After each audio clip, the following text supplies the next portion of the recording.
Good evening and welcome to the Hat-Trick Podcast. Tonight we recap the first thrilling week of the Premier League with all of the big six winning, VAR actually working, crunch time at Bury and Bolton, and of course we'll recap who is still unbeaten throughout all of the leagues that's there. Let's start last night though with the friendly, in air quotes, that happened last night, which was the UFEA Super Cup between Liverpool and Chelsea, where Liverpool won on penalties.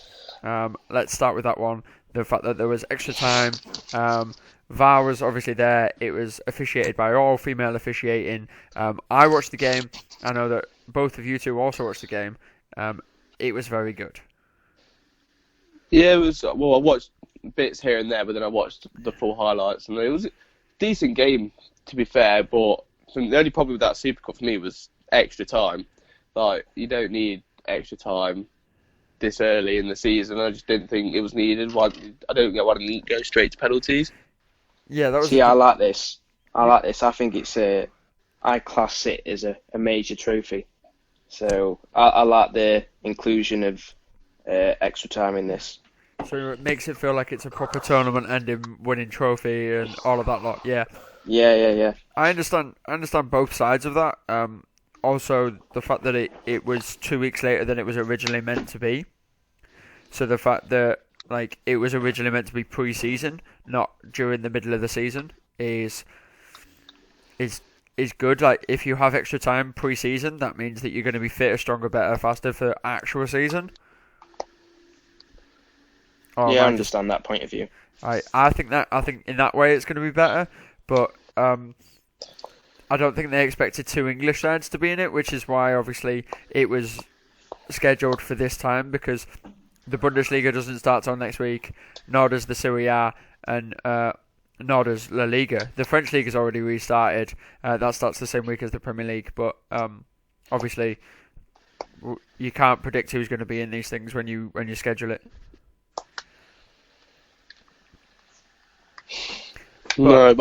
But I see Adam saying about he class it as a major trophy. For me, I don't class it as a major trophy. For me, it's just similar to what the Community Shield is. It's just two winners facing each other at the start of the season. For me. See, I disagree with that. I think it's got much more of a richer history than the Community Shield or anything like that. I think it's gone downhill through history. Really, yeah. It was because it used to be a huge tournament, and then with all renaming it and the amount of more fixtures teams have to play now, I think it's kind of lost its shine. Whereas the Community Shield was always a friendly game from when it started out. Would you say that the Club World Cup is more like what the Super Cup used to be, Adam? I wouldn't say so. I'd probably say it's more like because I don't really care about it. I never follow it. I'd say it's more like the Community Shield, that Club World Cup. I know they're changing it to a one in the summer. Yeah. I think in 2021 they're going to make it like a big competition in the summer. But the one at the minute I don't really follow and I don't take much notice. Okay. Let's talk about the actual game itself. I thought the game itself was incredibly even, which shocked me to my core. I expected Liverpool to just walk this. Of course they fielded a slightly weaker team with Joe Gomez playing left back as well, and all of that lot. So Chelsea were not at the best, but they hung in there with Liverpool and really gave Liverpool a proper game. I think Chelsea had the better chances and will be unlucky to win this. Yeah, I thought Liverpool obviously did put a little bit of a weak side, but you can say that then Mane obviously came back in, scored both goals. But then Chelsea seemed to drop out a couple of the youngsters. Mason Mount dropped out, and obviously I'm thinking, has Mourinho got in Lampard's head already from the start? Because I think he's rattled his cage a little bit. Yeah, you could say that because he said he was on about Kante after the game, Mourinho was, and he's gone straight in, although I believe he's a better player than Jorginho, and I don't mind him resting Kante just to make sure he was 100% fit for this game, and I think he was man of the match for me, Kante, the way he played. So whether he got any advice from Mourinho to put him in his out, no, but can't take anything away from Kante. Also, that nutmeg was filthy. Yeah, it was nice. He did play really well, and obviously leading up to the goal as well, feeding the ball in. Pulisic also had a good game for me. That Absolutely. assist for Giroud was absolutely fantastic. Yeah. Yeah, the finish itself from Giroud was fantastic in my opinion. I thought Giroud's finishing there was great. I really enjoyed. I think Olivier Giroud's underrated. Let's talk about the extra time penalty then. Liverpool obviously went 2-1 up from another Sadio Mane goal. Was it a pen, Tom? Not a chance for me. Not a chance. I just thought he went down. Like, there could have been slight contact, but after I've seen it from another angle, he just goes down far too easily for me. Adam? Yeah, he dived for me. Should have been a booking the other way. I don't know how VAR hasn't spotted that. Okay, there we go. I actually thought it was a pen, but all right then. Let's move on very swiftly. Let's talk about it when we will. The penalty shootout was incredible. The quality of the pens were unbelievable until as in Jurgen Klopp's words, Adrian saved a penalty, which was obviously Tammy Abraham's. The other angle of screen shows that Adrian was actually off his line, and it probably should have been looked at by VAR, and VAR should have said something, and they've come under quite a bit of flack for that. Yeah, I just think it evened itself out for me. Obviously, you probably won't agree, but me and Adam thinking it should have been a penalty. Adrian moving off his line and saving it, I just think it evened the playing field, and Liverpool deserved to win the game. Yeah, same for me. You could argue that it should have been retaken, and he's quite a long way from his line. But as Tom said, it evens itself out, and the right team won. Okay, fair play, gentlemen. Fair play. I still think it should have been retaken, and then Tammy Abraham wouldn't have screwed it up twice. I don't think he would have done. So yeah, fine, whatever. The Liverpool won it, which is extremely good for Jurgen Klopp's trophy cabinet again. A Champions League and a Super Cup in the same season is incredible, no matter what anybody says. After speaking to a few Liverpool fans this summer, I think that what they all think and what I think as well is Jurgen Klopp isn't going to do what Guardiola will do, in my opinion. If Guardiola wins the Champions League, he'll just leave Manchester City. And he'll be like, yeah, I've established an ethos, I've established this. I think Klopp's in Liverpool for the long haul. Yeah, I think that is the holy grail for Pep, is get the Champions League and then just leave, just go elsewhere. He'll probably be off to Italy or France next, possibly PSG. He just wants that Champions League trophy. Yeah, it depends if he'll get it this year. I can't see it for me. I don't think they're up there with the strongest in Europe. But as you say, I don't think anyone's going to change the way football could be seen in the Premier League the way he has. I don't think any team's played like that ever before, where you could argue Liverpool and Klopp. It's very similar to what's been done before. So I think Pep deserves rewards for changing how the top teams in the Premier League play. Yeah. I reckon Pep's changed. I think his influence has been as much. You could argue as much as when Wenger came here. Yeah, 100%. Came in at Arsenal and he completely changed the way the game was played. Just this passing football, it just wasn't used. We just weren't used to it over here. Yeah, no, I 100% agree. And the other one as well, you could say, is Jose Mourinho. No one was really using counter-attacking systems until Jose Mourinho came in. And then you could say Conte had a smaller one with the back five system, where when he used the back five for Chelsea the following season when they were champions, everyone used the back five. But but I agree with both of you. No one has changed the order of the Premier League like Pep Guardiola has, because of the way he uses wing backs and the way he uses and utilises his fullbacks. Like, not only in a fantasy, in a football in terms of way anyway, but like in my fantasy team I've got 4 fullbacks. Tom, you've got 3. Adam, you've got 2. Like, we wouldn't have that before. It would all be centre-backs. Does that make sense? Yeah. Full-backs are actually regarded higher in fans' points of view than centre-backs are now. Well, your full-backs now, the modern day full-back is get assists and goals to your game. Yeah. that you need that now to be in one of the top teams in Europe. Yeah, which is So- what Guardiola's brought to the Premier League. And it just shows. Obviously, he spent near 200 million now on fullbacks since he's been Yes. in Manchester City. Yes, that's very true. Which is quite ridiculous. Yes. Speaking of the champions, let's move on before we continue ranting about Pep Guardiola and do that lot. Let's move on there. Last thing before we do actually move on, I actually thought the referee nailed the 90% of the decisions at the Super Cup. I shouldn't need to say it and say that the referee had a very good game, but the referee had a very good game. Yeah, I thought they all did well. Obviously, bar a few decisions, but any referee can get the decisions wrong. But I think it's going to be highlighted a lot more just because they are female officials, in my opinion. Which is weird and sexist and wrong. But come on, let's not get onto that because that will be a long conversation for another day. Let us move on to the actual Premier League. Week 1 is in the books. Week 1 is done. We're recording this on the Thursday night. So all of you guys already know 90% of the results. If you have been living in a cave and under a rock, we will tell you the results and we will tell you what we thought of all of the games. Okay? That's most likely why you guys are here listening, is because you want to hear all of us yell and laugh about VAR, which we will do because there are different opinions on VAR here at this podcast. Okay? So, let's start with Liverpool-Norwich, gentlemen. Okay? Liverpool, they won 4-1. It was the opening game at on the Friday night. We have Grant Hanley scoring an OG that was beautiful. We had Mohamed Salah. He would never be able to do that again. No, not He a would chance. not be able to do that again. We had Mohamed Salah. We had Virgil van Dijk. And we had Divock Origi.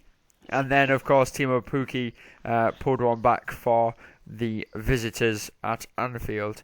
The game was incredibly fast-paced and very good. Norwich were better than anyone expected them to be. And yet, Liverpool turned it up a gear and absolutely just turned it on. Yeah, Liverpool first off, they just blew Norwich away straight away. They were just incredible. But they just looked so suspect at the back, and that Norwich goal just seemed like it was always going to end up coming. And I think if Liverpool were playing a better side, like say a Manchester City or an Arsenal, I think it would have been possibly even a draw. Yeah, just really poor defensively from where I expected them to be, especially following last season where they were, the best defensive team in the league. Just worrying that they've came under that much pressure from a newly promoted team, and when you play better teams, as Tom said, they're going to have to play a lot better for them to come away with 3 points. Is it worrying for Liverpool, or do we give credit to Norwich? I'd say worrying for Liverpool. Just the way they just didn't look confident over there. Obviously, you've got to defend against the team that you're playing, but I know it should put them under a lot of pressure. But for me, Liverpool were just all over the place. I'd say a bit of both. I thought Liverpool, you could criticise them, but Norwich pressed really high, hence why they got caught with the 4 goals they conceded. But I think coming up against the teams around the bottom, I think Norwich will blow some teams away this season. Absolutely. The only one thing I wanted to highlight as well was the fact that Norwich had a lot of shots against Liverpool, which obviously attunes to what Adam was saying about the defensive record being great and all that lot. But also Norwich had 5 offsides. So imagine if 2 of them aren't offside. Do you know what I mean? They're through again. They're absolutely destroying. And you can call this marginal and you can call it all this, that, the other. And yeah, it is. But I just think Norwich, as Tom said there, I think Norwich could be serious players this week. And of course, they're playing Newcastle. What a surprise. We might get beat. But yeah, we'll move on to the champions who played West Ham at the Olympic Stadium, or whatever West Ham are calling it now. I'm calling it the Olympic Stadium throughout the rest of their life. Manchester City won 5-0, lads. And Sergio Aguero, he is the first of the hat-tricks this year on a Hat-Trick Podcast. Yeah, no, too cheesy pie. Okay. And Sergio Aguero scored a penalty. So, yeah. Discuss. Well, I didn't watch the game. I don't know. You two, I think you two watched the game, didn't you? Yeah, I watched the game. Yeah, I did watch the game. But from what I've seen, Raheem Sterling, well, he just had a very good game, getting a hat-trick, getting goals. And that's another thing with Pep. He's just come in and he's transformed Sterling into this machine in front of goal now.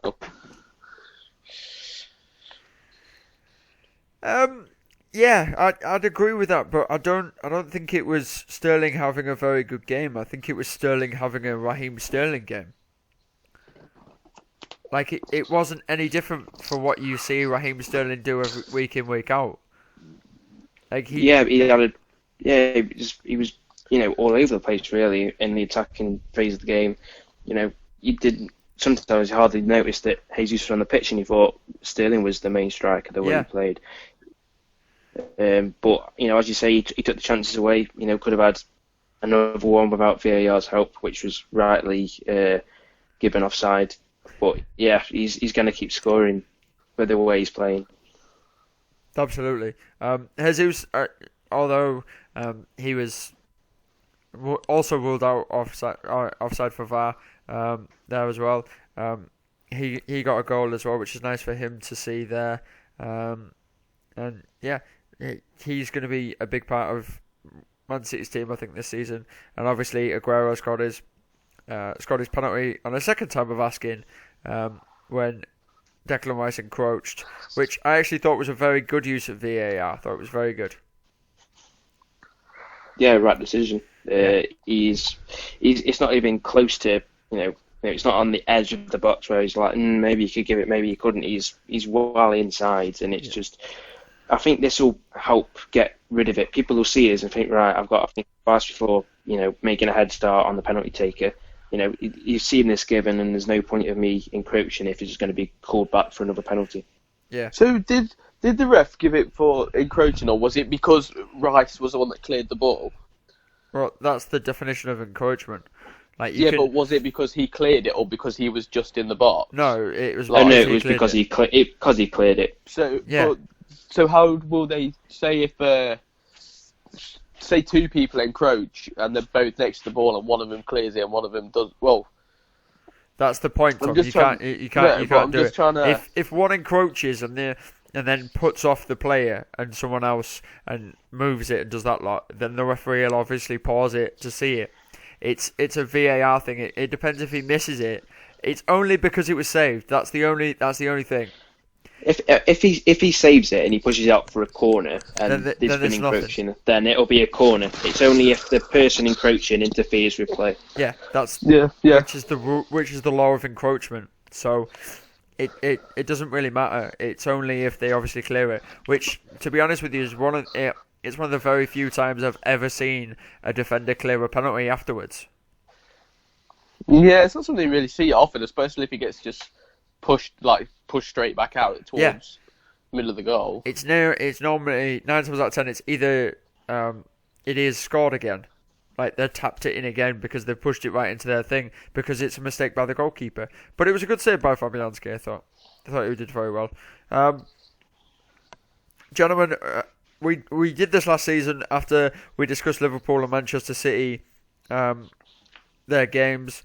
We will do it again this season because we're hilarious for tradition and standard, or well, at least I will. I'll ask both of you the question because I'm hilarious for standard and tradition. Liverpool, Manchester City, who's winning the league? Man City. Liverpool. Yes! It is happening! I hope it's as close run as last season as well. I really hope it is. But it won't be. I think Man City. I don't know. I think Man City will win it by a few more. Yeah, Liverpool are my title hackers. They are on your title hackers as well. Yeah, they are. They are on your title hackers as well. Along with Cardiff, Portsmouth, and Plymouth, Bradford, I think. Yeah. Okay. Thank you for that information there, Adam. Right. That, we will move on to two teams that we definitely know are not going to win the league, But Adam can tell us an in-depth look on the game because he was there. And the game I'm talking about is Manchester United-Chelsea. We will now go to our on-field reporter, Mr. Adam Swindles, who was at Old Trafford. Yeah, I was hoping I'd get, maybe paid for this, but unfortunately I wasn't. Alex didn't have the money in his bank account to pay me for this report, but anyway. I definitely didn't. I apologise deeply. Yeah, you wouldn't, having watched the game, you wouldn't call it a 4-0. Chelsea were very much in the game, and I'd go as far as to say it was an even game.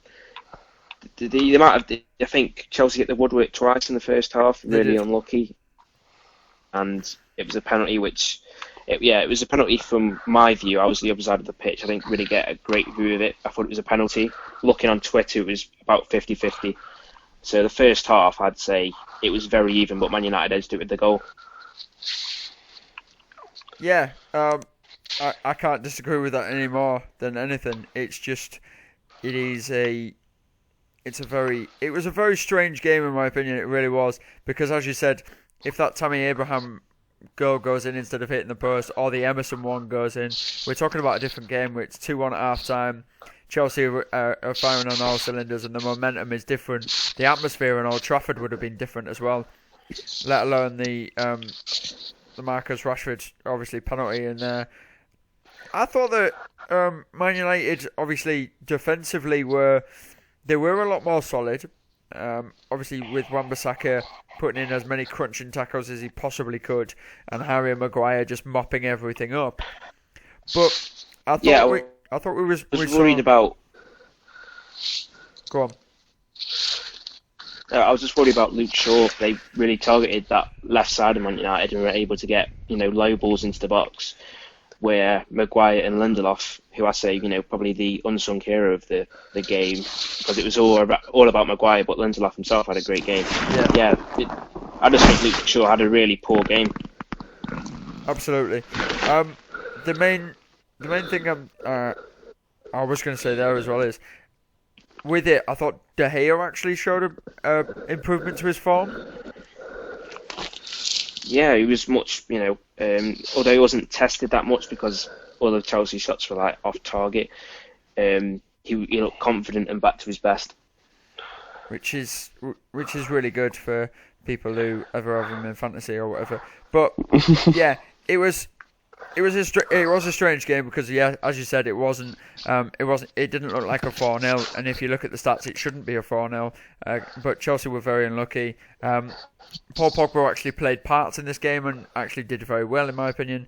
And yeah, Chelsea were unlucky. That is their youngest fielded side since like 2011 as well. So I'm very impressed with it, and they've got bright. I think they'll finish top 6 again. Yeah, they will finish top 6. They won't finish.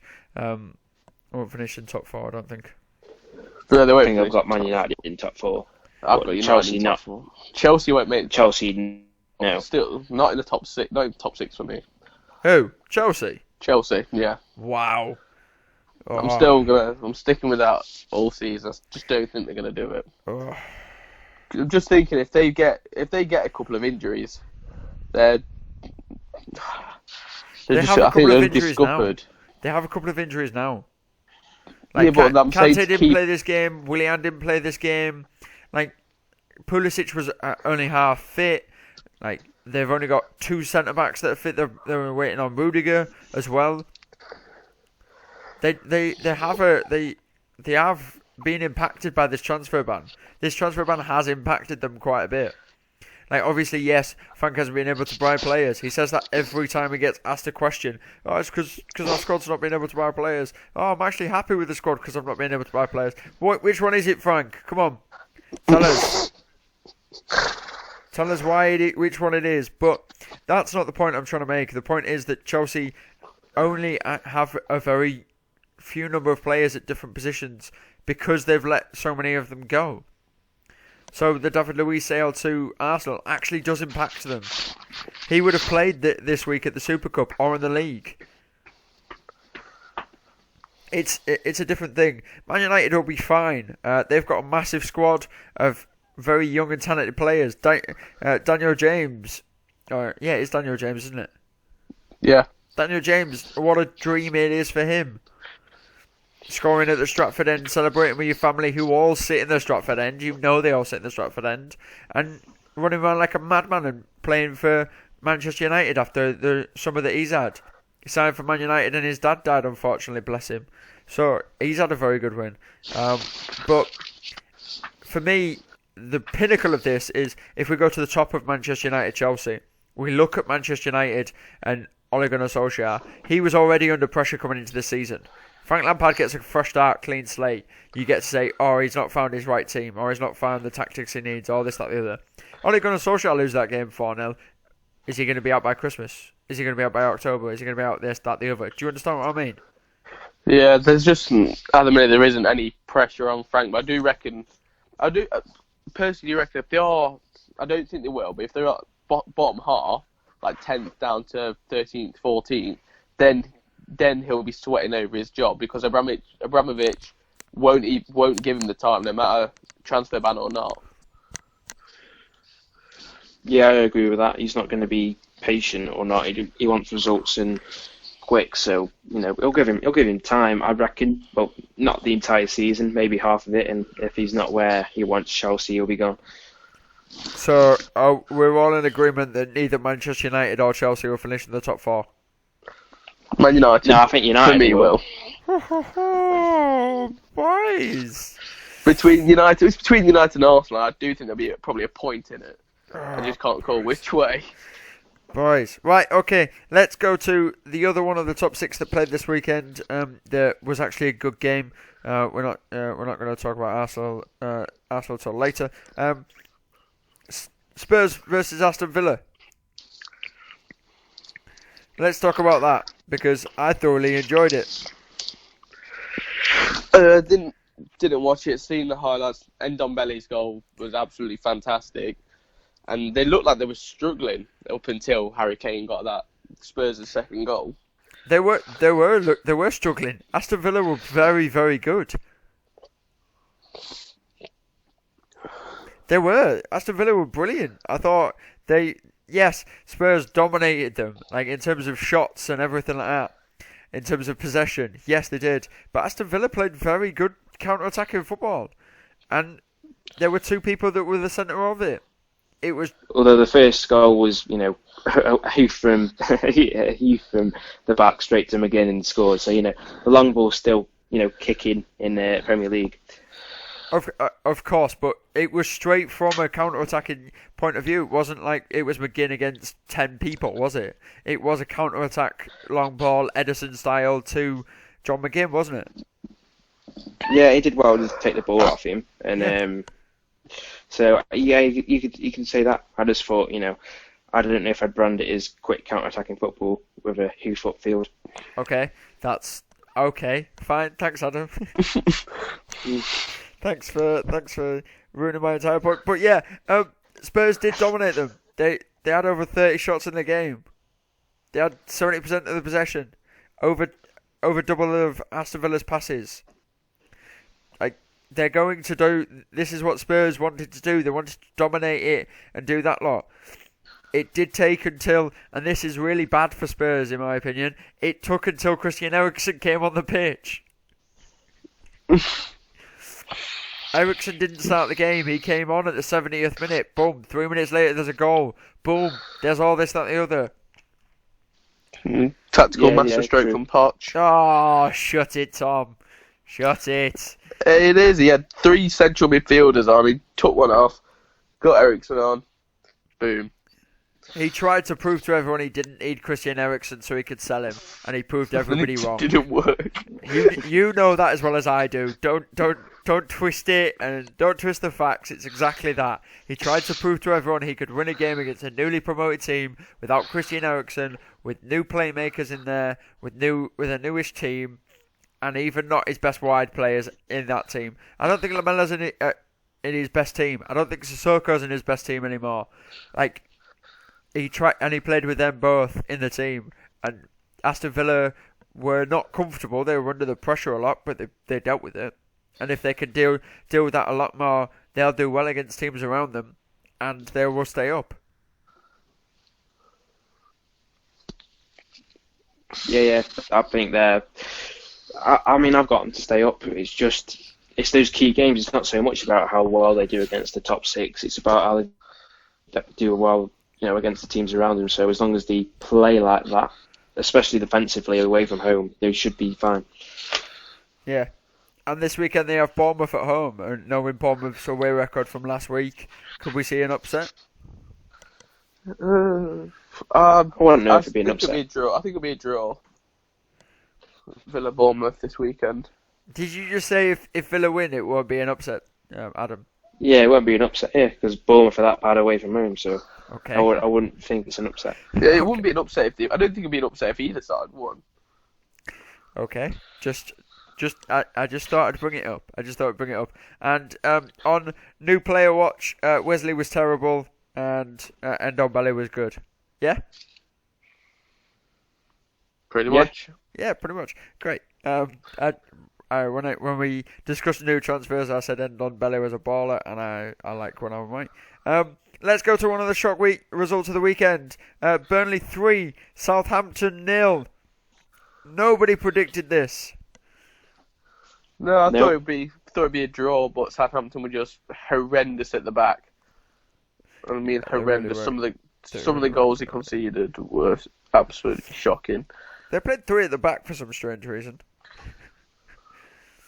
Yeah, it was strange. I was watching the highlight show, and it's like, is this really going to be 3-0? Because it took so long for Burnley to score, but then they collapsed at the end. And as you say, the 3 at the back wasn't the correct way to go about it away from home.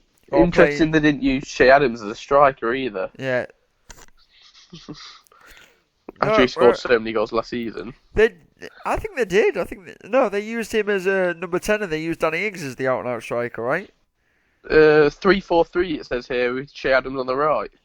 Oh, right, okay. That makes more sense than what I've got in front of me. I've got a 3-4-2-1, which is 3 at the back, 4 in the midfield, with Ward-Prowse and Romeo in the centre. And then, obviously, Danny Ings and Redmond behind Shea Adams.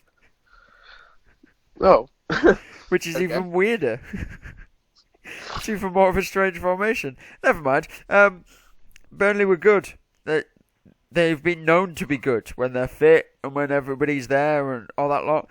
I do think young Dwight McNeil had a very good game. I've seen a lot of rave reviews about him. He does weekend. He does look like a young baller that could be very good, which is weird because when you think of Burnley, you think of old legendary footballers going there to retire/die. Peter Crouch. Peter Crouch, Jermaine Defoe was there, Aaron Lennon was there. Do I need to go on? Bardsley from Phil Bardsley was there. Like they take old players that are right at the end of their career, give them a 1 year. Joey Barton, give them a 1 year deal, and then they retire at Burnley. It's what Burnley's MO is. But yeah, they were solid at the back. Tarkovsky and me back again. What more do you want? Goodmanson was very good. Obviously, young McNeil was brilliant. And Ashley Barnes is banging in goals. So what more do you want? If you're a Burnley fan, you don't want anything. Southampton could be in trouble if their backline is as bad as that. Yeah, they really could be in trouble. For me, out of everyone, they look like one of the worst sides from the weekend. Yeah, need to buck up their ideas. I mean, I had them to have a steady mid-table finish, but after that result, it looks like it might be a hard season, but early days still. Absolutely. Adam stole exactly what I was going to say from right on doors. It is only one game, gentlemen. We have to remember, collapses happened all the time in mid-season and everything like that. But we do have to obviously understand this is just the first game of the season. So yeah. Well done to Burnley. You really did deserve that. Let's go on to the other one that was terrible and also really, really funny that it happened. Brighton. They beat Watford away from home 3-0. It's the second time in 2019 Brighton have won a game away from home. That just shows you how bad they were last season. Yeah, they were terrible last season. Obviously, Graham Potter's come in now Be interesting to see how he gets on. I really didn't think they'd win there. I thought Watford were going to win that 1 or 2 now. But Brighton scored with every shot they had on target. So. Yep. Yeah, I like the attacking options they've got now. You know, he took Murray off and brought on 2 other attacking players, and they both scored. It's just the attacking players they have now, they can really push on instead of where they've had to score 1 goal and then pretty much defend it for their lives. Which like is last the Chris season. Hughton way, yeah. Watford, do we say that they're in a little bit of a crisis because they lost 8 of their last 11 games finishing the season, and this makes 9 of 12? I wouldn't necessarily call it a crisis, but they need a bit of inspiration from somewhere just to get out of like a bit of a rut that they're in. Otherwise, I can't see them finishing much higher than 14th, 15th. Yeah, I don't expect them to get a win this weekend either. A tough game against Everton, who are looking for their first win of the season, and at home they should they'd be favourites definitely. So I'd say a tough few games for Watford. But it's the Marco Silva ball. They always turn up for the Marco Silva ball. I can't. I think Watford will pick it up. I don't think they're going to finish, around, relegation. I think they'll be, at least, maybe 12th or above. But I just think these early fixtures they've got are really tough. If they, for example, here, then Adam, let's say this: if they pick it up the second half of the season, which they did not last season, the season before, which is why they finished in the top half. If they're, say, 15th at Christmas, is Harvey Garcia's job safe? As we know, Watford's owners are trigger happy with firing managers. Yeah, it's odd how they, operate. From my personal point of view, he should be safe. I wouldn't see why he'd be in any danger if they did pick it up and finish, as I have them down in 12th. I thought, 12th would be a decent season, especially after last season making an FA Cup final. But you never know with Watford. You could flip a coin, you might as well, because that's how indecisive the owners are. Tom? I think he'll be safe. I think the main thing for anyone outside of the, say, top 7, top 8 is just first things first, stay up. Just don't go down. That's just the main thing for me. I can't see why he should get sacked for being, say, 15th at Christmas, unless if it's really close down the bottom and there are level points or 1 point off the relegation zone, then maybe. But I just can't see it myself, and I wouldn't sack him if he was in that position. Let's stay on what you've just said there, because I completely disagree with you. I think there's 6, 7 teams in the Premier League that they'll be looking for safety, and that's it. And the rest of them are looking to break into that top 6, 7, and 8. I actually don't think there's 10 teams that are looking for safety, and that's it. The rest of, I think there's 6. There's Newcastle, Aston Villa, Norwich, Southampton, Burnley, Bournemouth, and Sheffield United. Sorry, 7. The rest of them should be pushing in for that top half. 8 if you want to include Palace then. But I don't include Palace because they should, with the squad they had, with keeping Wilfried Zaha, should be pushing into that top half, looking to push into that top 8. They have a decent defence now. They've signed Gary Cahill. So there should be a load of teams that are only looking for that. Yes, Bournemouth have a good squad as well, so retract them if you want, but their defensive record is terrible. So there's only 6, 7 teams borderline out of the 20 that are only looking to survive, and that's their season. I don't class Watford as one of those. I think it's tough to cram all these teams into those top, those other 4 positions in the top half, 7th, 8th, 9th, and 10th. There's going to be so many teams, and then along the season, there's going to be teams who drop off and end up in a relegation fight. So after the top 6 in relegation, it tends to be quite tight. But it also wasn't last season, if you get what I mean. Between 9th and 7th, it was extremely tight between those 3.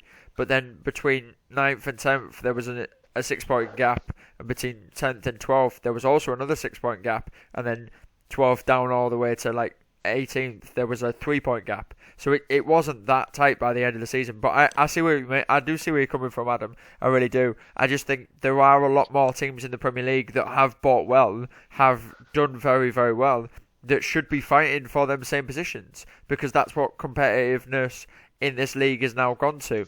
You've got the top 6 because they are the biggest teams in the world, some of the biggest teams in the world at the moment. Then you've got 5 teams fighting for the rest of the top half spots, and maybe 2 teams miss out and drop in there. The rest of them are all fighting to stay up. But that's not what it is. It's not the top 6, 3 teams, and then everyone else stays up. Do you understand what I mean? Yeah. Sorry, mad rant. Apologies. I just thought it was a little bit shitty and weird. Right, we will swiftly move on.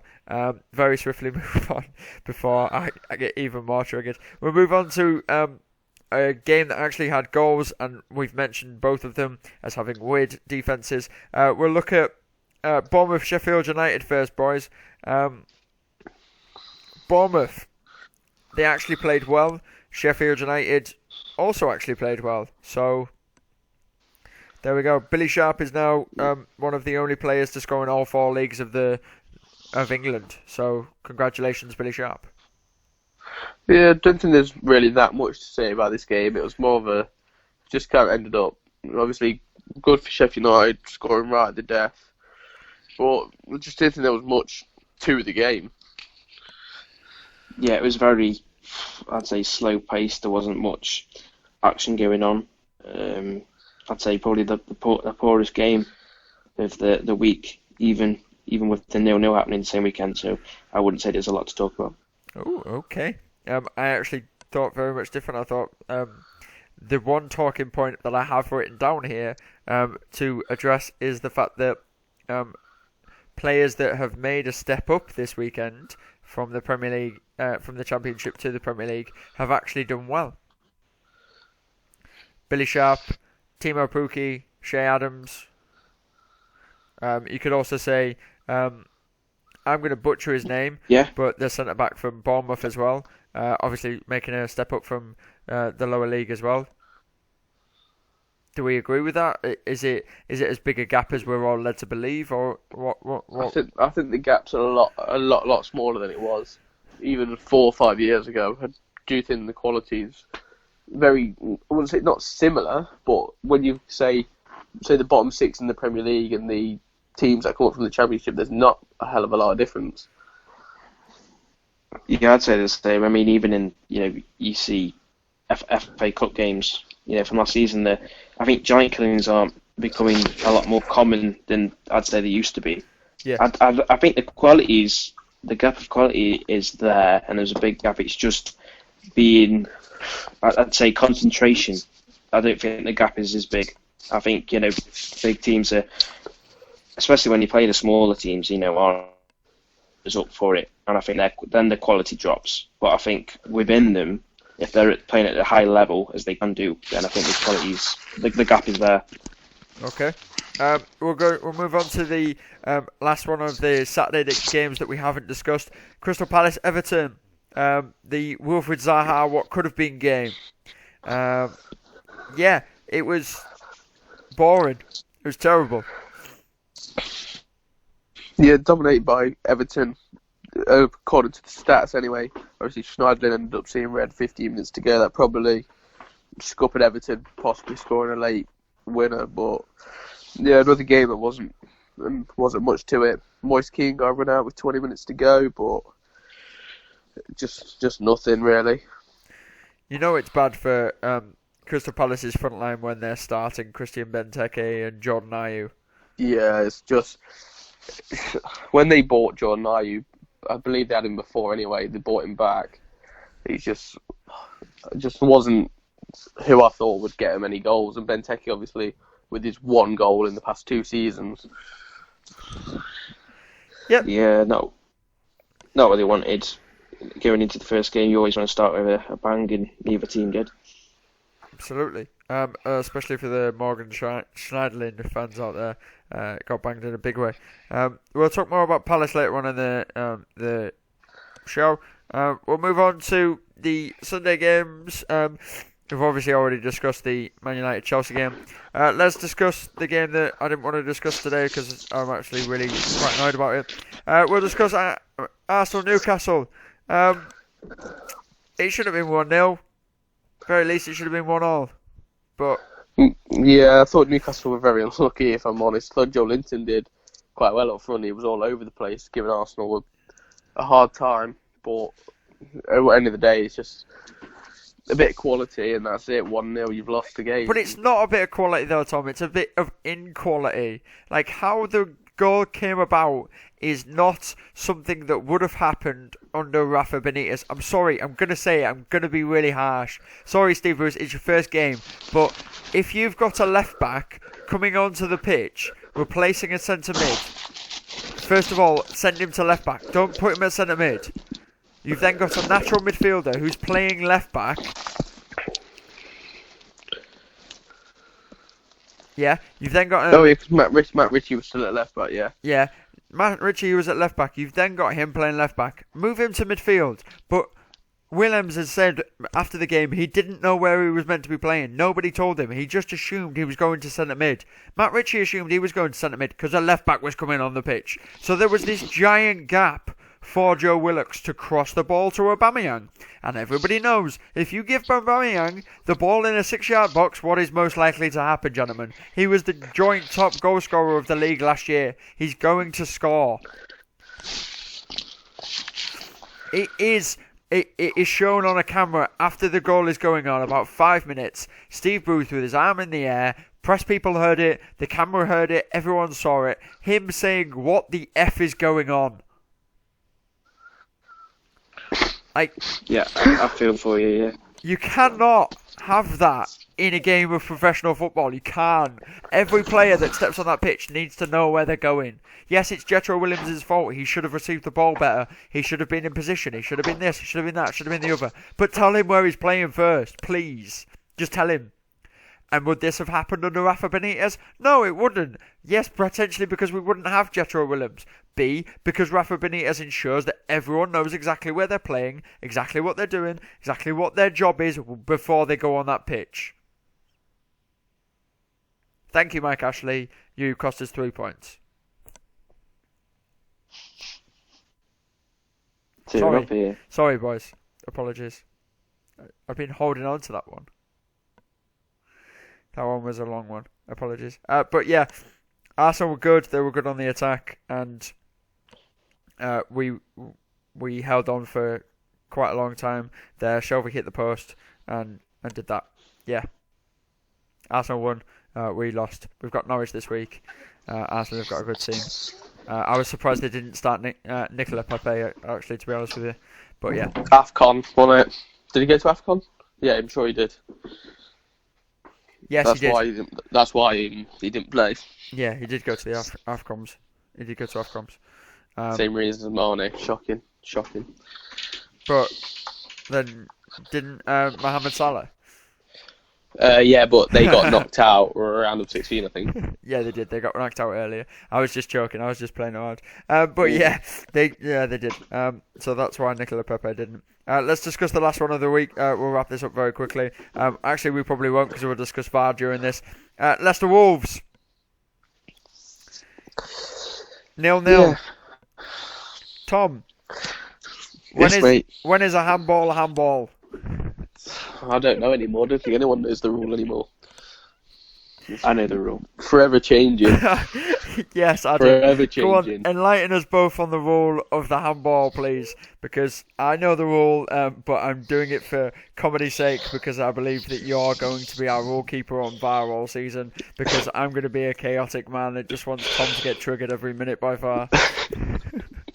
Yeah, because I'm one of the few people that actually like it. I do like VAR. I think it worked very well this week. I apologise that if it's not seen. I think it was brilliant this week. It was correct. The Raheem Sterling decision earlier on we discussed was right. The Declan Rice one was right. It's nailed what is right. Yeah. I just didn't like it in UEFA. I thought the Super Cup it was used badly, Ooh, okay. but in the Premier League it was used correctly. Yeah. I'd say. So basically, the rule on handball is deliberate handball remains an offence. The following handball situations, even if accidental, will be a free kick. The ball goes into the goal after touching an attacker's player's hand/arm, or a player gains control/possession of the ball after it has touches their hand/arm and then scores or creates a goal scoring opportunity. So it's the first bullet point where the ball goes into the goal after touching the player's arm, which it did. It hit Willie Bolly's arm, and then went into the net. It's the second one because it touched his arm and Dendoncker. It then was under control by him. He laid it off to Dendoncker and Dendoncker belted it in. It's the second one that created a goal scoring opportunity. It doesn't matter. It was still penalised correctly. And obviously given us a free kick, which was Leicester's there. Leicester had chances in this game, actually. They could have won the game separately. But, yeah, VAR worked in this game. I think this is the biggest possession point that VAR did work. Yeah. You're 100% right.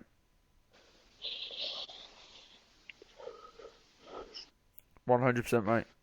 I honestly I'm not. The only problem I've got with the rule is, so say if you're the defending team and you head it against your own defender's arm, it's not a penalty in your own box. No. But why? You're still gaining an advantage. No, you're not though. It's not creating a goal scoring opportunity.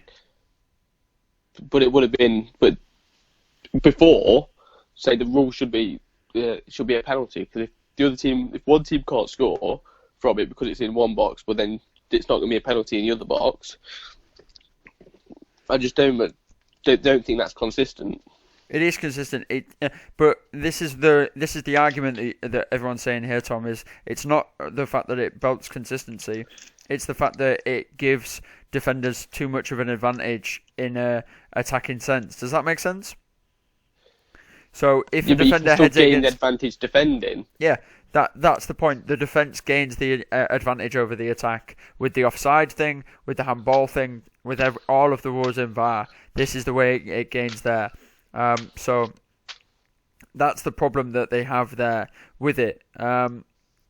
And yeah, that's the reason why VAR has got that. But they've already said that they're going to be looking at various different offside laws and all of that anyway. To very quickly do this, we will preview this week's games because there are a couple of bangers there. Bear in mind, we'll talk about Leicester Wolves very quickly. Leicester are going to be fine, aren't they? Yeah, they'll be. Yeah, they're going to be absolutely fine. Completely. Wolves, they're also going to be absolutely fine. They're doing very well in there. They're through to the next round of their Europa League thing as of this evening. After they spark somebody out. So yeah, Wolves are going to be completely fine. Next week's fixtures, they include the early kickoff on Saturday is Arsenal-Burnley. That is at the Emirates. That will be a very good game. Arsenal will also win. Saturday 3 o'clock will be listed as this: Southampton-Liverpool at St Mary's, Brighton-West Ham at the Amex, Everton-Watford, as we said, the Marco Silva Bowl. That's at Goodison Park. Norwich City, Newcastle. That's at Norwich's ground, Carrow Road. Aston Villa Bournemouth, that's obviously at Villa Park. The evening game is Man City Spurs, big game. Yeah, very big game. Still see City coming away with a win. Yeah, 100%. Sunday early kickoff is Sheffield United Palace for some reason. That'll be a good game, I reckon. I just think it'll be a very close game. That's one of our first Super Sundays of the year, definitely. And guess who will be on that game, because he'll be previewing the Chelsea-Leicester game early on. Mourinho. Jose Mourinho will be talking about Sheffield United Crystal Palace. God, I love football. And Monday Night Football is back officially. He might not even be there. He might just be at Monday Night Football instead. Because it's Wolves Man United. God. And that'd be a good game. That would be a very good game. That would be a very good game. Right, we're going to quickly pause so that we can try and find Adam because he's left and gone somewhere. So we're going to quickly pause. We will be back very momentarily. This is the Hat-Trick Podcast. Pause out. And we're back. For you guys listening at home, it's going to seem like 2 seconds ago we were talking about the Premier League, but for us it's been about 10 minutes where we've been trying to sort out various technical difficulties. Hello, welcome to the third wall behind the actual thing. It's fourth wall in, but okay. Moving on anyway. The Championship, it is underway. It's in match of number 2, Tom, and teams are still unbeaten. Yeah, well, start with that lunchtime kick-off, Leeds Forest. Big game. You watched it. You didn't enjoy it by the sounds of it. I did not enjoy it. I thought Leeds were terrible. I thought Forest were very terrible as well. Forest offered nothing going forward, and Leeds were missing something in the final third. You know when a team attacks really well, but then they get balls into the box or they get space around the box, but there's not that final spark to actually catalyst them actually being good? Yeah, I get you. Well, it shows with their 14 shots, 4 on target. So that's Leeds. That was Leeds there. Defensively, they had control over the game, apart from when they fell apart for the Forest goal. In the first half, they were very, very strong. They were very good. They were out of the blocks. They were putting pressure down Forest's throat. And in the second half, Forest came back. Yeah, well, Forest had 1 shot on target, scored it.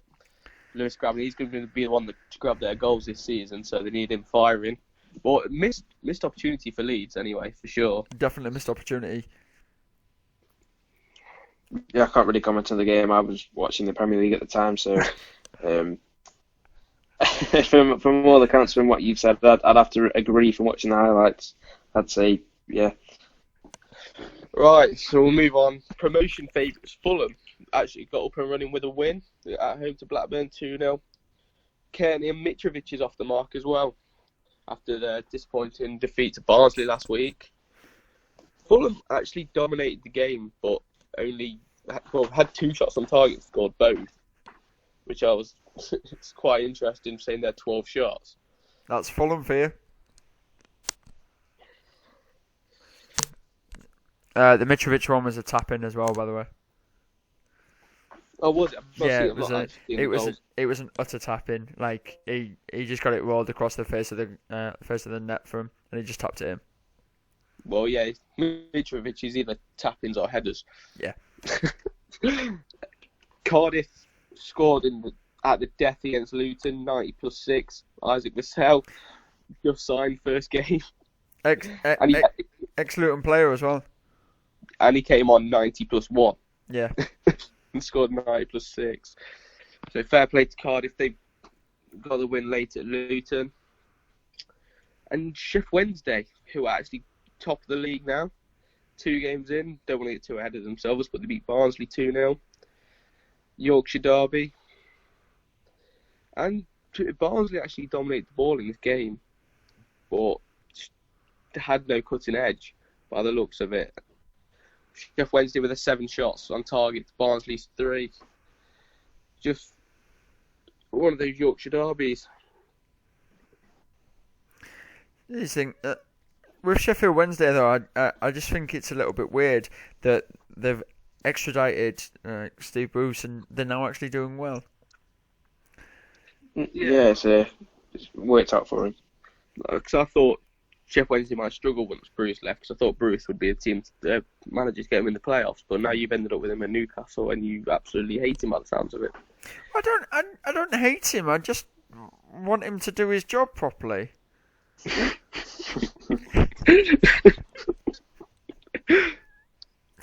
Oh, bless him. I felt like I gave Steve Bruce a little bit a stick there, but yeah, he deserved it, 100%.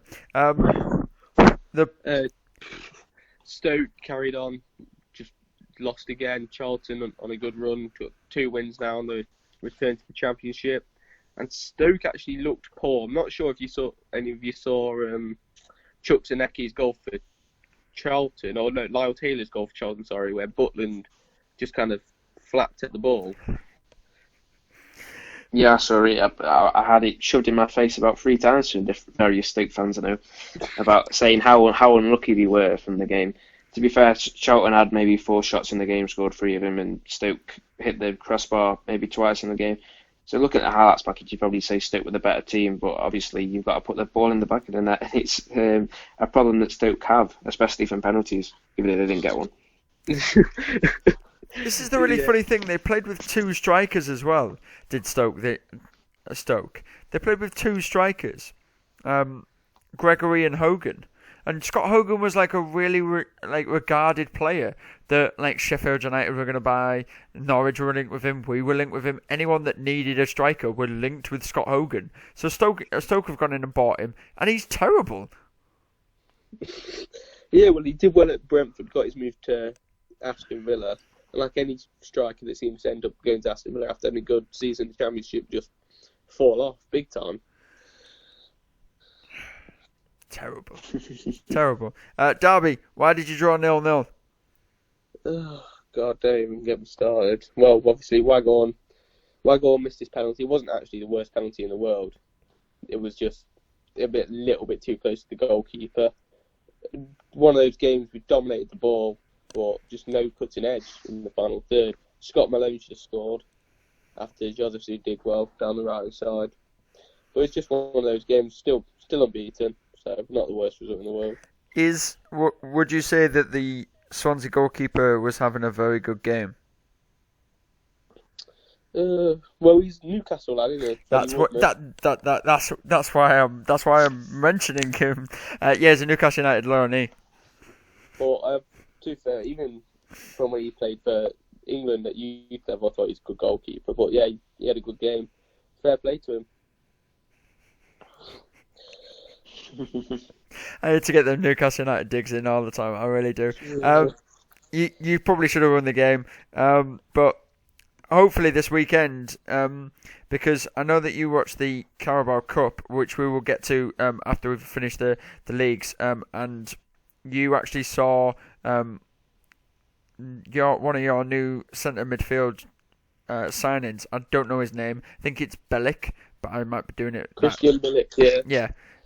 And he played centre half. And he might. Oh, he's a centre half, is he?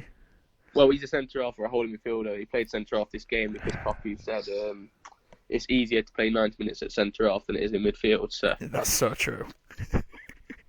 That's so and he true. absolutely bossed it. To be fair. That's really true.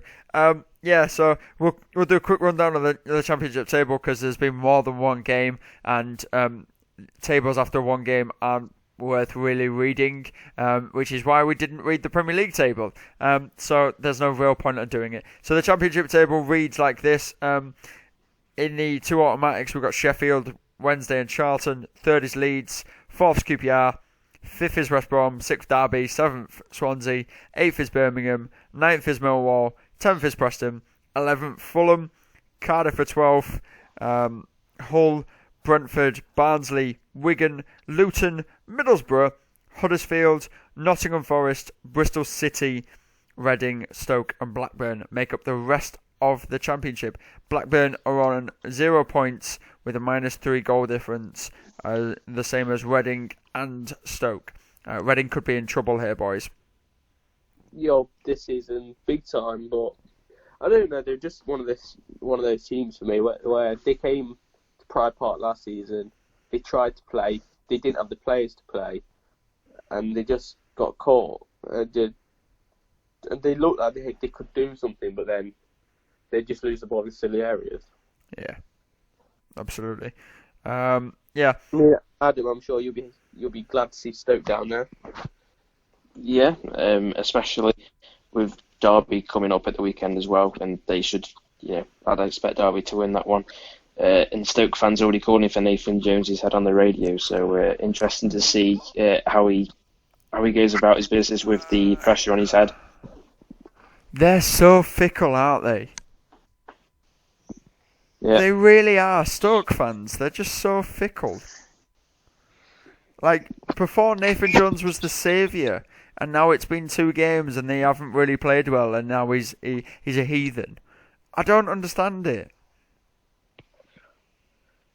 I don't get it. It's how they are. A lot of them are 2008ers by saying they were only Stoke fans when they got promoted in 2008. Oh my God. And they've come down from the Championship and expecting to go straight up. First time of asking didn't happen. And again, it's not the greatest of starts, especially the money they've spent as well. I think, in that respect, they're probably justified to be a little bit annoyed with the amount of the money they spent compared to other teams in the Championship, and they've got the rest of this month. They got Derby at home, then Preston away in midweek, which I'm going to, and then at home to Leeds at the end of the month. So, look at you following the Stoke away. Yeah. Well, hopefully watch him get beat, and then Birmingham on the 31st. So you'd argue probably Preston and Birmingham are the games that they'd expect to get points from, but the way they've played, I'd say the build-up play's been okay. It's just scoring the goals, and so they're going to be tough games for them. Yeah, I 100% agree. I think the Championship's going to be as interesting as it ever is, and Nathan Jones is one of the favourites for the first sacking of the season. Actually, he's not the favourite anymore because we've already had one. We'll discuss that when we get to League Two. Yeah, we should do. We definitely will do. We'll move on. League One. I drew the short straw and I have to talk about League One this year. Sorry, yeah, League One. MK Dons, Shrewsbury. MK Dons beat Shrewsbury 1-0. Lincoln continued their run and beat Rotherham 2-0. Burton are actually good this season and beat Gillingham. Wycombe Wanderers continued being terrible and drawing games and all of that lot. They drew a fairly even game of with Bristol Rovers, although they committed 25 fouls during the game, which is just unheard of and very, very crazy. How do you commit 25 fouls and only get 2 yellow cards? Jesus, Soft ref. how did they manage that? How do you do that? That's some tactical fouling stuff there, boys. I think that is very, very ridiculous. You have Rochdale Doncaster also finished in a draw. Oxford Peterborough. Oxford won. They beat Peterborough. That's a good result for Oxford. That in this, yes, it's at home, but yeah, very, very good result for Oxford, I think, against Peterborough. Shock, Sunderland drew again, but they drew against title favourites Ipswich. So, is it considered good or bad? It's considered good when Sunderland only had 3 shots and Ipswich had 20. Oh, Sunderland, what are you going to do, boys? What are you going to do? You terrible people. Portsmouth, they beat Tranmere, and Fleetwood beat AFC Wimbledon. Me personally, I can't wait till Wimbledon MK Dons play in the league. I think it'll be class. We'll talk about MK Dons Wimbledon in a bit. But what we will cover is we will cover 2 teams that are train wrecks in League One and making League One actually interesting. Bolton, they fielded their youngest ever team in their history, with the average age being 18 years and 205 days. That's a young team, boys. Very young team. Very young team. And they got a point against Coventry.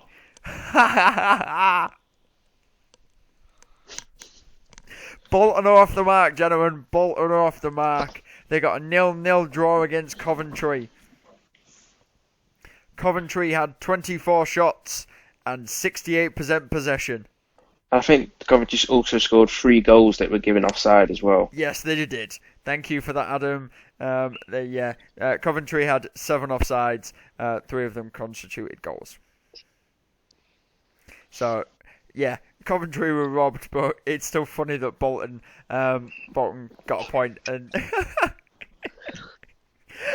Bolton are not getting relegated, gentlemen. Bolton are not getting relegated. Let's have that one.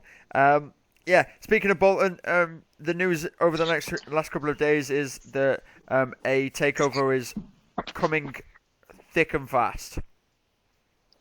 Well, hopefully anyway. It's coming as quickly and it could be done by the end of this month, which is what the EFL wants them to do, so that they can obviously provide funds and prove that they are a fit and proper club again. But it's a confusing matter that is very strange. Now, I'm going to ask for both of your help with the next one because it always confuses the living daylights out of me. There was one less fixture that we haven't described in League One because Bury Accrington Stanley got postponed again because Bury have not proven that they have funds to run the club furtherly. gentlemen, explain what happens, because Bury have a set deadline here to provide the funds via either a takeover, or the gentleman that's currently in charge of Bury actually needs to provide the funds himself. But some say that he wanted upwards of 20 million for the club, and others have said that he's willing to sell it to anyone that will offer to buy it. Yeah, it's one of those you're not going to know until it's actually gone through all these numbers and figures that have been, put around in the media. And obviously we don't get a say. I'm guessing it'll be an undisclosed fee. I don't think they'll disclose the amount that was paid for. So it's just rumours at the minute, and we don't know. It might all fall through again like it has in the past. So hopefully it'll go through, because you don't want to see clubs on their arse, but can't confirm anything until it's done. Absolutely. It is sad, but I think if Bury... This is the thing, a couple of years ago when Bury were in financial trouble and their current owner bought them for what is widely known across Bury, £1, they asked for a lot of fan contributions in the club, and loads of fans put the money where their mouth is. They offered lifetime season tickets to fans for the mere sum of £2,000, and hundreds of people applied and hundreds of people got one. If you offer, I've never heard of a club doing that. In my opinion, I've never heard of that. I've never heard of a club saying, to our fans, yeah, we'll give you a season ticket for life, but you guys invest some money now when we really actually do need it. Yeah, and if that club, falls through, then those lifelong season tickets are going to be in the bin. Well, the club. I don't know where they will be, because obviously, if Bury falls through, it will just be reinvented lower down as a fan-run club. Yeah. Kind of like what old school Rangers had to do when they fell out of the league. Yeah. I think. And Hereford as well. Hereford, yeah, that's there's another one. And they'll just go lower down the leagues and restart as a club. So they'll have to, they'll be all right basically, but it'll be a major kick in the teeth for their history. Yeah, absolutely. So yeah, there's the sadness of Bury. The League One fixtures this week. Big game. Big game. Sunderland have had a hard start. Let's give them a little bit of slack. They've drawn 2 games from hard starts. Their hard start continues at the Stadium of Absolute Terror. They have Portsmouth in a Saturday early kickoff game. That is another tough game for... It's a very tough game for them. But at least they're getting them out of the way early. But then they need to obviously pick up during these next 2 or 3 months. Absolutely. It's Wycombe Wanderers, MK Dons, AFC Wimbledon, Accrington Stanley, Blackpool Oxford, Peterborough Ipswich, which is a very good game. That'll be the focus one on Soccer Saturday, I believe, gentlemen. I think it will be. Yeah, I imagine there'll be a few goals in that game. Yeah. Burton are hosting Rotherham. Lincoln City have Southend. We didn't speak about Lincoln that much, but they've got a very good. They've had a very good start, and I'm very impressed with them. Very impressed with them. Tranmere, they're hosting Bolton. Coventry, they've got Bristol Rovers. Doncaster Fleetwood, that'll be another very good game. Both of them were on fringes of playoffs last season. Donny obviously got in the playoffs. Fleetwood did not. So that'll be a very interesting game. And Fleetwood have started quite hot as well. They've done very well this season so far. And Shrewsbury Rochdale is the final game, with obviously Bury Gillingham not being played. If Bury do get this sorted, by the way, they're going to be playing a lot of midweek games. Yeah, I think they'll take that. Yeah, right. Yeah, they'd rather take that than not being a club, wouldn't they? Absolutely, yeah.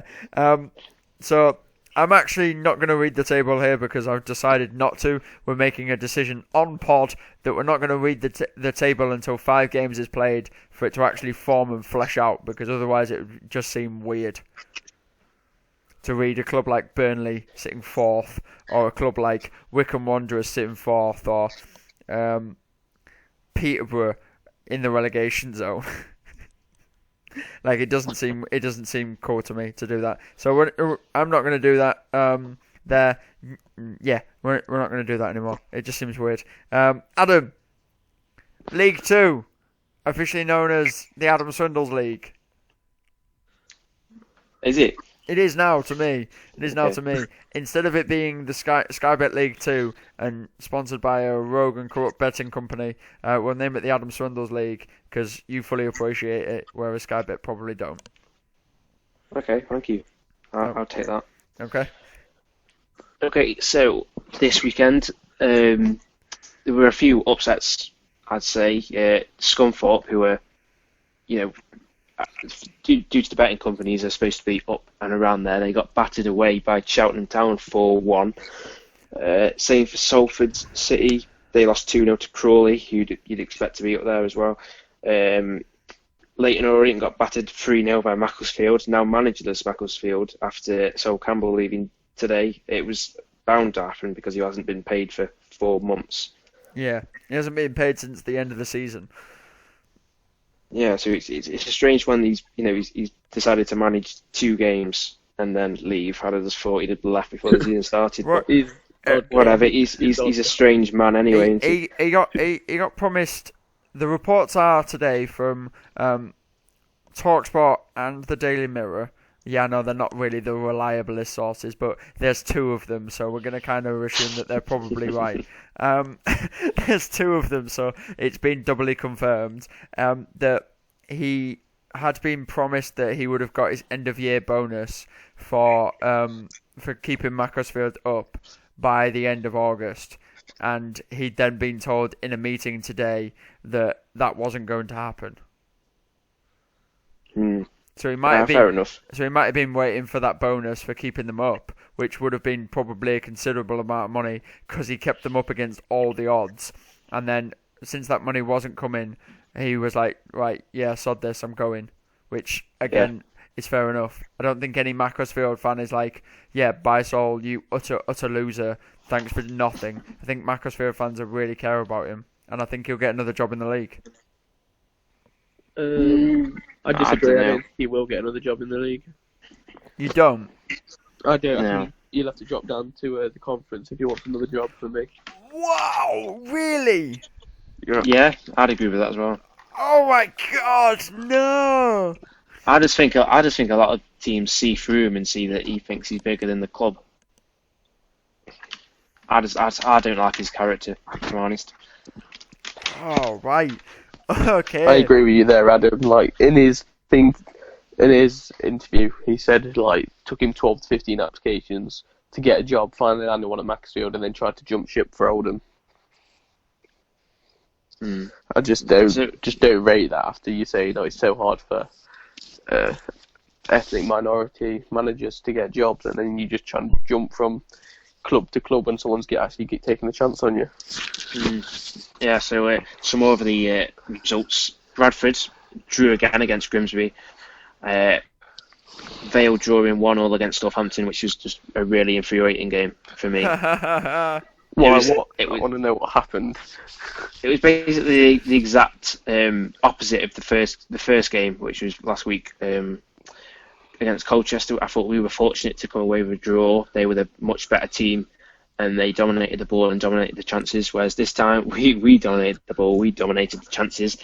Another refereeing decision making the result what it was with a wrongly given corner. I don't know how he saw it. I mean, even watching the replays afterwards, it's the shot hasn't deflected off anyone, and the ref gave a corner. And funnily enough, they scored from it. We were definitely the better team throughout, and just unfortunate that it's come to that. But we'll have to make sure we get our first win of the season this weekend. We're still unbeaten, so that's one thing to take out from it. Yeah. That's accurate. I've just had a look at the stats of the game and everything like that. Yeah, that's pretty accurate, I'd say. So, looking at the table, I won't read it out like Alex said because there's funny old positions. Vale in 15th. That's 6 places from where Tom said we'd be. He's going to lord that over you all season, Rodgers. He really is, mate. He's going to lord that over you all season. I could have said it after last week. Yeah, I just watched that goal you conceded, and I'm not going to lie, the defending was a bit shoddy as well. I was there. Thank you. I could have. Again, he went there for free. We didn't provide him actual travel costs or pay for his ticket. Adam's coming there with in-game analysis and doing extra bits for this pod, and we're not providing any for it. He's doing it off his own back. Adam is. And he'll be there this weekend as well at a sell-out away following at Salford. Adam is the most dedicated podder of the Hat-Trick Podcast. Yeah.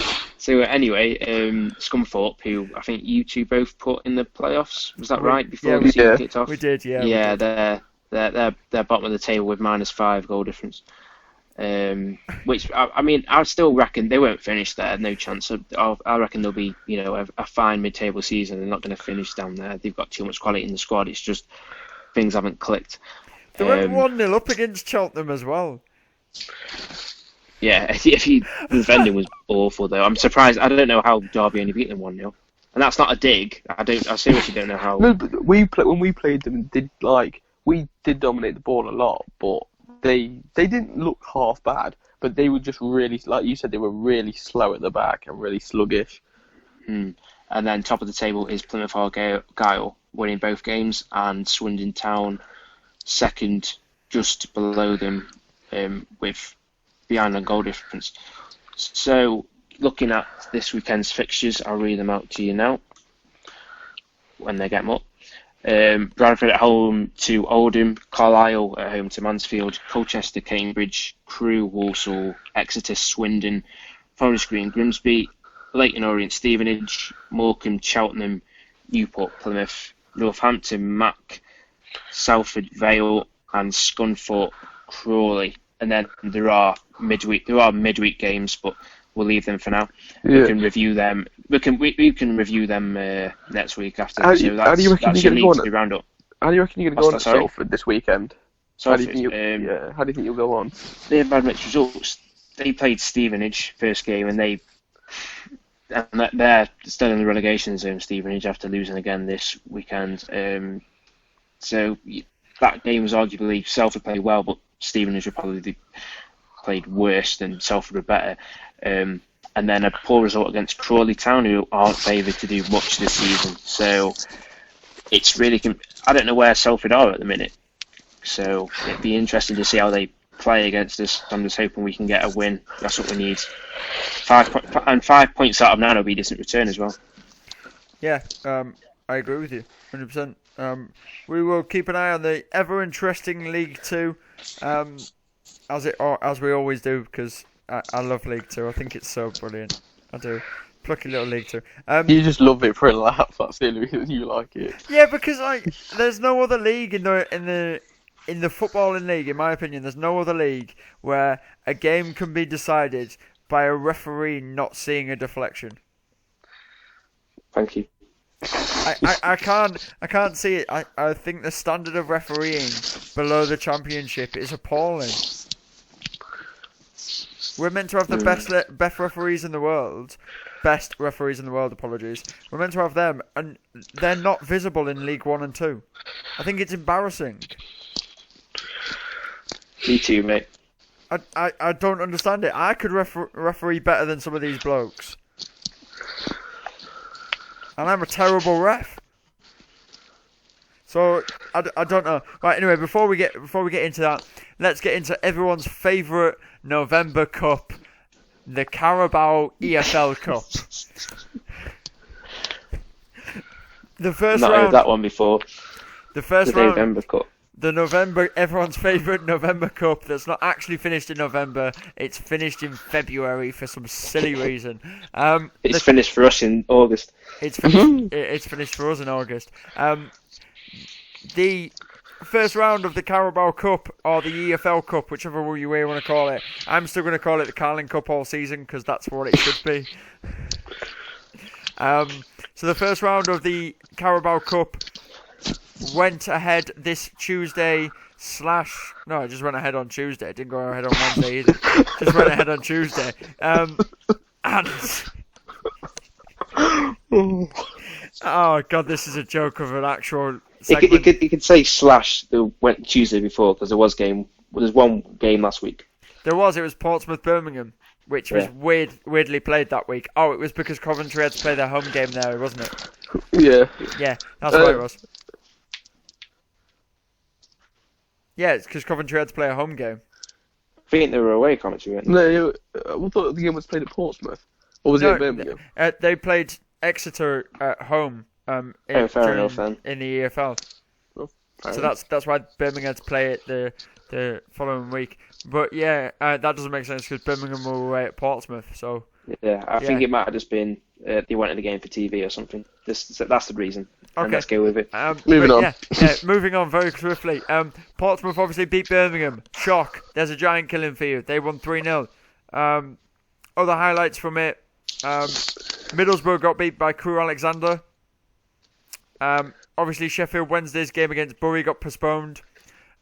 Sunderland actually won a game. They won 3-1 against Accrington Stanley. Good for Sunderland. Luton beat Ipswich, which isn't really a giant killing. Carlisle beat Barnsley. That's a giant killing. Grimsby beat Doncaster. There's another giant killing. Scunthorpe lost to Derby. There's a giant killing. I didn't know you were going to say that. Huddersfield, they got beat by Lincoln City. Lincoln's great start to the season continues. The brothers are doing bits, guys. The brothers are doing bits. QPR beat Bristol City. That would be a shock if it was in the league. Nottingham Forest beat Fleetwood. Cambridge United beat Brentford, which is a very, very good result for Cambridge United. League 2, struggling Cambridge United. Coventry beat Exeter. And where else is there? Swansea won. And that's pretty much it. There are no other really good ones. Oh, Macclesfield beat Blackpool in Sol Campbell's last ever game for Macclesfield. They won on penalties. It's the second round draw that everyone really kind of cares about. I'll read it through for you because it was obviously made. It's meant to be on the 27th of this month. There, and it is going to feature these teams here. So, we have QPR Portsmouth, Nottingham Forest Derby County, Preston Hull City,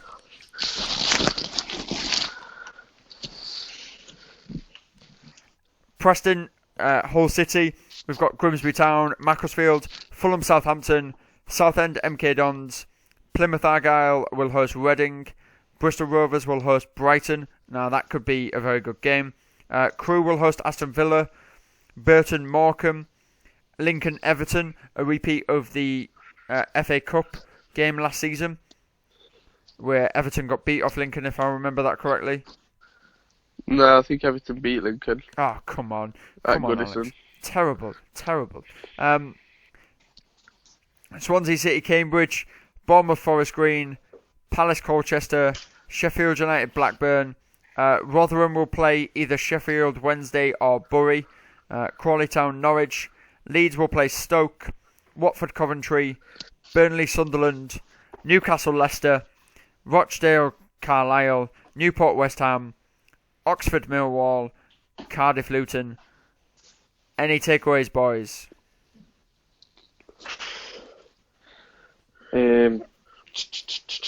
I'd say probably is it Newport West Ham? Did you say? Yes. Yeah, that's probably the biggest game for me. See if Newport giant players in the FA Cup. See if they bother with the League Cup. That's the thing with this trophy. It's like it's not really seen if there's going to be any giant killers. It's if the teams are bothered about it. Yeah. That's what it is. That's what it's come down to. This trophy.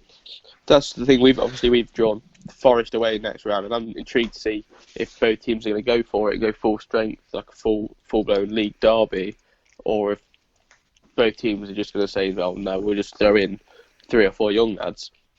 The same question can be said for the only Premier League game, which is Leicester-Newcastle. Newcastle-Leicester. I'm just, do either team particularly care?